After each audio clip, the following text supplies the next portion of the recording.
Hello दोस्तों, आप लोग कुछ देर से खबर देख सुन रहे होंगे कि पेटीएम के साथ कुछ गड़बड़ हुई, आरबीआई ने कुछ कर दिया। हम आपको ये खबर समझाएंगे आसान तरीके से। आप में से बहुत सारे लोगों के फ़ोन में पेटीएम इंस्टॉल होगा। इसी पेटीएम को बहुत बड़ा झटका लगा है और ये झटका दिया है रिजर्व बैंक ऑफ इंडिया यानी आरबीआई ने। आरबीआई ने पेटीएम पेमेंट्स बैंक पर क्रेडिट ट्रांजैक्शन और किसी भी तरह के डिपॉजिट लेने की रोक लगा दी है। ऐसे में 29 फरवरी के बाद पेटीएम अब बैंकिंग सेवाएं नहीं दे पाएगा। कहा गया है कि नियम न मानने की वजह से ऐसा निर्णय लिया गया है। अब आगे बढ़ने के पहले हम बताते हैं कि एक्शन हुआ क्यों।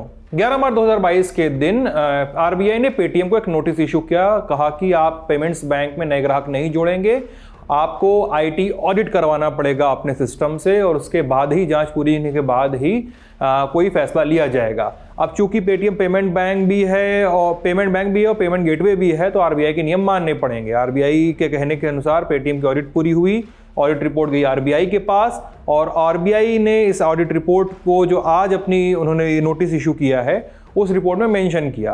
कहा कि इस ऑडिट रिपोर्ट में ये पता चला कि पेटीएम का जो पेमेंट्स बैंक है वो कई सारे खामियों से भरा हुआ है और ये पेमेंट बैंक्स नॉन कंप्लायंसेस कर रहा है, यानी नियमों की अवहेलना कर रहा है, आदेश की अवहेलना कर रहा है। अब इसके बाद आरबीआई ने साल 1949 के बैंकिंग रेगुलेशन एक्ट के सेक्शन 35A का इस्तेमाल किया।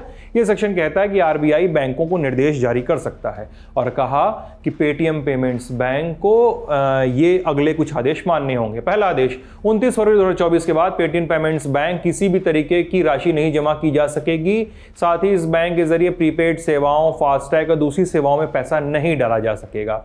दूसरा, कैशबैक, रिफंड और इंटरेस्ट जैसी अगर सेवाएं हैं वो अगर 29 फरवरी के बाद भी पेटीएम पेमेंट्स बैंक में क्रेडिट हो सकती हैं और उसके जो लाभार्थी हैं उसको निकाल सकते हैं।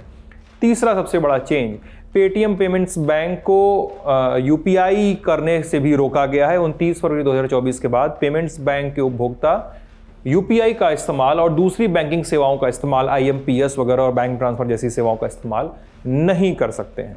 अगर पेटीएम पेमेंट्स बैंक में पैसा है तो उसे निकाला जा सकेगा। चौथा कि 29 फरवरी के बाद पेटीएम पेमेंट्स बैंक वाली कंपनियों 197 कम्युनिकेशन और पेटीएम बैंक सर्विसेज लिमिटेड के अकाउंट, नोडल अकाउंट बंद कर दिए जाएंगे और इनके सेटलमेंट का काम 15 मार्च तक पूरा कर लिया जाएगा।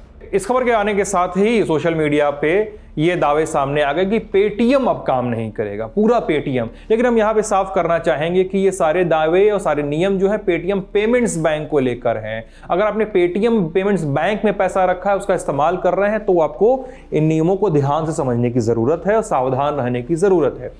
कई लोग बिजनेसेस के लिए पेटीएम पेमेंट्स बैंक का इस्तेमाल करते हैं। उनके सामने दुकानों पे एक बक्सा होता है जहां पे पेमेंट करते हैं और वो पेमेंट उनके पेटीएम पेमेंट बैंक में जाता है, जहां से वो विड्रॉ करके अपने अकाउंट में ट्रांसफर करते हैं। उन लोगों को भी अगर वो ऐसा कर रहे हैं तो इस नियम को ध्यान से समझना होगा। 29 फरवरी डेडलाइन है, उसके बाद वो इस सेवा का लाभ नहीं ले सकेंगे कि पेटीएम पेमेंट्स बैंक में वो ट्रांजैक्शन कर रहे हैं।